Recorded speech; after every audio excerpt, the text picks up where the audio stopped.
Hello, my strong friends. In today's video, I'm gonna do a Q&A. I haven't done one of these in forever, and my life is pretty boring, I won't lie to you, but I figure once every 6 months, give you an old update on what's going on with me. Not sure if I hate this idea or I love it. If you're new here, that would be kind of weird, but if you are, then please subscribe to my channel. I upload videos every Friday, usually about health and fitness. Today's a little more personal, but I'm sure we'll talk about some lifting or something along in there. And if you guys want to see more of these or more personal videos, then do give this video a like so that you know. If you have personal video ideas, let me know what you want to see. This video is not sponsored, but I'm gonna sponsor it. I own a company called Strong Supply Co. and we sell lifting gear and swag, all kinds of awesome stuff. We always have new stuff coming out. This is my Strong Supply sweater. So yeah, it's not sponsored, but if you wanna check out any of that, I'm gonna leave it in the description down below. Okay, we're just gonna jump into it. It's DLG asks, do you have any big regrets in your life this far? Huge regrets? No, I don't think so. I'm pretty happy with the way things turned out. I definitely look back on the younger version of myself and just cringe. I was just so dumb and stupid, and I'm probably in 5 years gonna be saying this about the version of myself that is talking to you right now. But yeah, I will just wake up in the middle of the night and be like, why did I say that 7 years ago? That was so stupid. That was such a stupid thing to say. There are no real big life regrets. I guess I wish I would have been a little more ambitious when I was in college, because I really just went to college and experienced college life and partied a bit. I wanted to clarify here because I actually did quite well in college, but I just wasn't too career oriented. I definitely partied, but I wish I would have been more business minded in the way that I am now. I think that's a culture shift thing that happened, but I recently watched this video that's really inspiring. I recommend you checking it out, of this young woman who was interviewed, and she has this really cool company idea. I don't know, it's just really cool. I wish I was more like this girl. If you get a chance to watch it and you're interested in becoming an entrepreneur, I definitely recommend. I did play sports, so I had that aspect of it, but I didn't get any serious internships. I didn't really develop my career before I left college at all. You know, I'm also 30, so 10 years ago when I was in college, it wasn't really common to be an entrepreneur or start a business while you were in college. So it's just a different kind of thing. I wish I would have been more ambitious and found the things that I'm interested in now back then. But is that really a regret?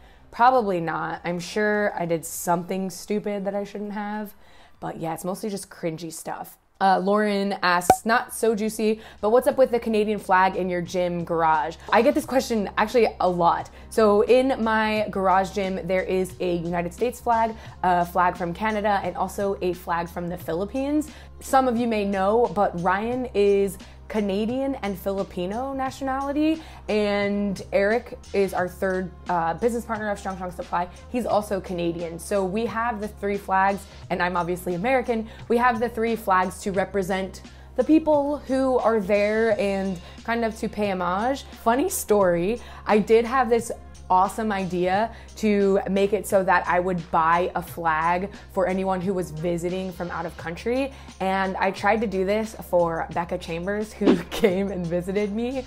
She's Australian, and I bought the New Zealand flag. So that is no longer a tradition at my gym. Lewis asks, you said on Mark's podcast you wanted kids. How many, and do you have a gender preference? I recently did a podcast with Mark Bell. I'll leave that in the description below if you guys want to hear me talk more. On it, I did mention what's in the future for me. I definitely want to start planning a family with Ryan. I think maybe in the next 2 years. I'm definitely not where I want to be financially. I would love to own I'd love to be fucking rich, right? Wouldn't we all? But I'd really love to have a home and a house and own a home. I would love to have a mortgage. But yeah, I'm getting to the point where I'm not filthy rich yet, and it's just I'd love to be filthy rich and never have a concern about money before starting a family, but I don't think that is ever gonna happen. Most people who have kids aren't like ready to retire, right? But that's the mindset that I've had. I kind of want to accomplish a lot of different career goals and goals for my business before I bring a life into this world, right?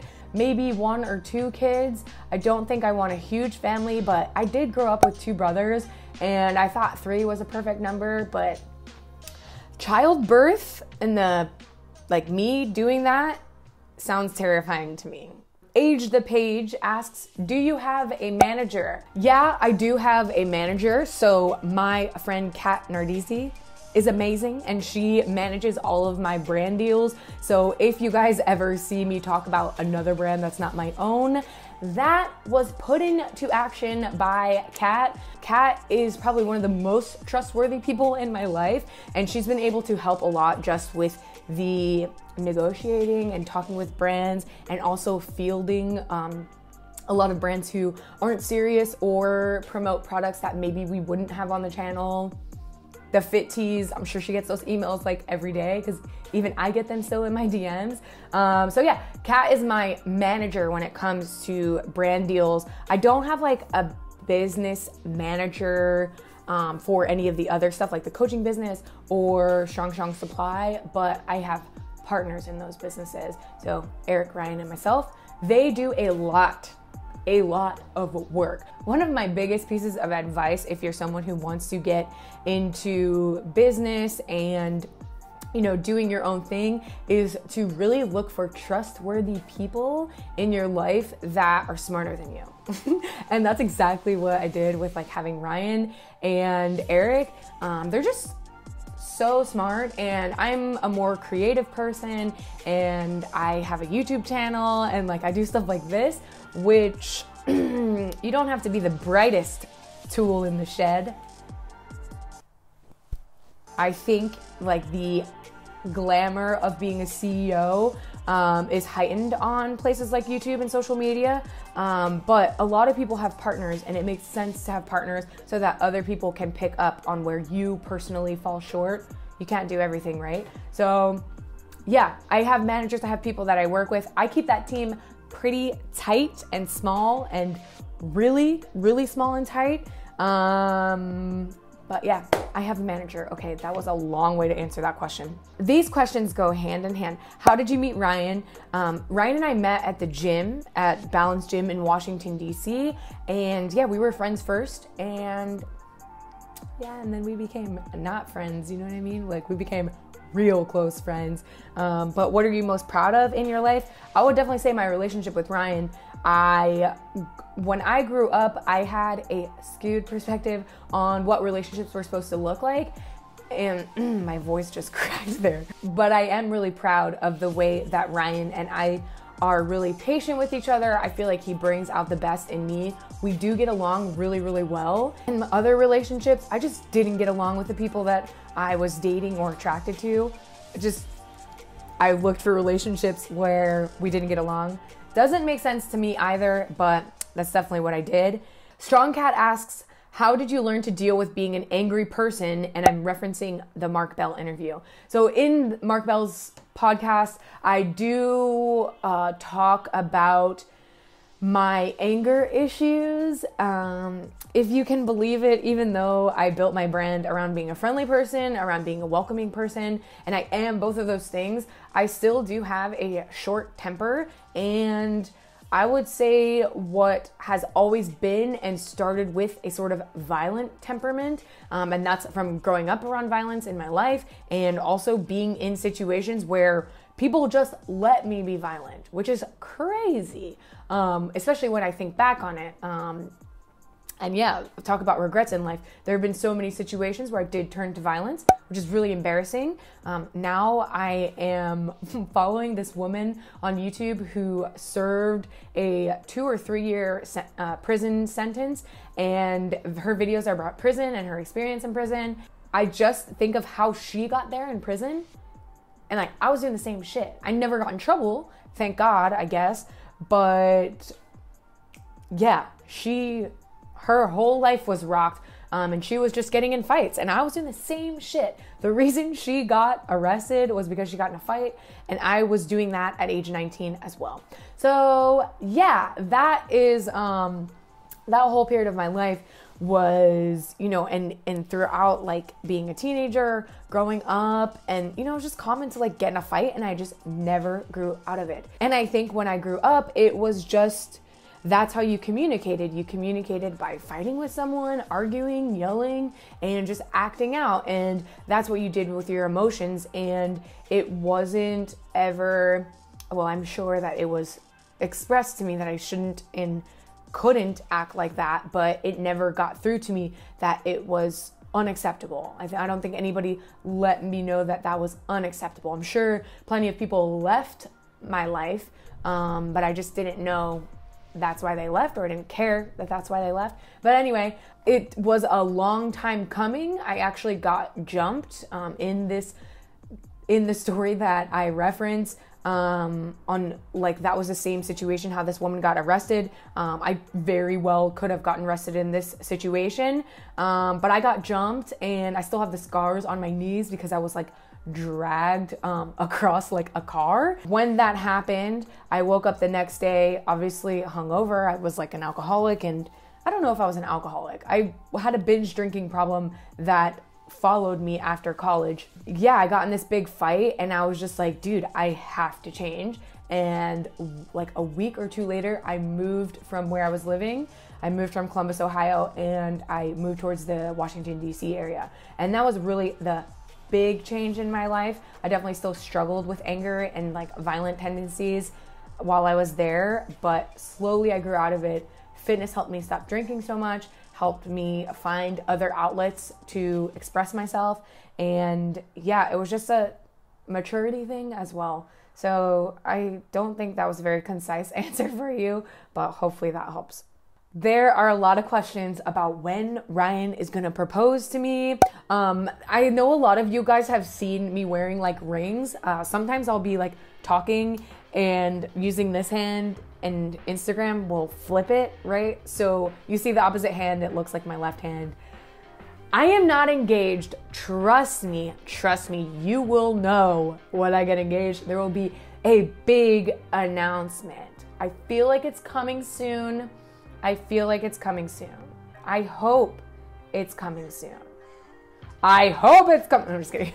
Yeah, so there's not really a rush. We live together. We are currently exploring the possibility of buying a home, and we're saving. Mostly that's the stage that we're in. We're trying to save as much money as possible. And we have two business babies together. They are babies they're business babies. So we're kind of stuck together. I'm sure it would be really hard to get out of this situation, but yeah, I'm just patiently waiting. Are you religious? And if so, how do you incorporate your beliefs into your everyday life? So I am not religious. If you would have asked me this question 3 years ago, I would have been like, I'm not religious and end of story. But I think I am more open to religion and open to the idea of it as I get older, probably because I am getting closer and closer to death. But in all seriousness, I feel like I look at religion with a more open mind, and I understand different sides of different issues. And I feel like I'm just more tolerant of religious people. Like I said, me back in the day, I was kind of a hard-headed, intolerant person. Definitely intolerant, even though I thought I was the most open-minded. But yeah, I was just like not very welcoming to people who had different beliefs. And now I think I'm more welcoming and more understanding of people who have different ideas than I do. So I'm not really religious, but I feel like now more than ever, I could go to church and probably enjoy myself there, you know? Willem Poole, probably my top Instagram follower. He says, do you toe the line between sexualizing your image and or being Fitspo AF? Is there a line? So when it comes to this question, I think people will sometimes paint me out to be some sort of saint, like I never post sexy images of myself, but I definitely do. Maybe less than other people, but I don't, set myself apart as a person who doesn't do things like that. I do always try to bring myself back to the point of why I create content and why I make these kind of videos and why I post on Instagram. And it really is to get more people interested in barbell training and getting strong. Specifically women. I want them to be inspired to pick up a barbell, and I want them to see what's possible and that there's many different ways to be into fitness, and you don't have to just have weight loss goals, you can also have strength goals, and that's really badass. So for me, and what I think put on this world to do is to try and motivate people to be strong and just show them another way. And so that's always what I try to bring myself back to whenever I'm posting things on Instagram. With that, I think some people can be really motivated by looking at someone's body. For instance, my most engaged photo was one that I recently posted, and this is it. So you might see that and feel a certain way, negatively or positively, but the fact is, women who see that can be inspired and maybe one day learn that lifting heavy weights and being a powerlifter doesn't mean that your body can't look feminine and look lean and look the way you want it to look. Mind you, I can also post pictures where I look jacked as fuck, and I'm still trying to get people hooked in one way or the other. And the goal with that is to get them on my page and hopefully learning more about lifting, learning something new about themselves, or just exposing them to a world that maybe they didn't know existed. Sure, there's a line, but how I live my life is like I'm never going to shame someone for always posting bikini pics or pics in their underwear, because I think in the fitness world that can be really motivating to some of the people watching. Now, of course, you might be able to attract a different kind of audience, but there's no denying that you can be really successful in the fitness world by just posting those kind of pictures. So I think for me, I'm always trying to teach people. I think that's just a better marketing plan for me if we're speaking solely in like being successful. But also, I want people to know that they don't, you also don't need to do stuff like that. I feel like my page would still do quite well without adding those in. It definitely won't do as well, but I'd be fine. All right, you guys, that's the end of this video. I hope you enjoyed a little life update, a little Q&A. No, I'm not engaged yet, but let me tell you, if you subscribe to my channel, you will get, I'll do a community update the moment I have a big, it doesn't have to be that big, but hopefully it's like, something that you can see from this distance. See from this distance and then see from this distance, I will let you guys know in the community tab whenever that happens. It could be years though, let's be honest. I will see you guys in the next one. Be sure to subscribe. If you watch this entire video and you're not subscribed to me, that's weird. Let's make it less weird by just subscribing now. If you want to see more videos like this, do give the video a like so that I know, and I will see you guys in the next one.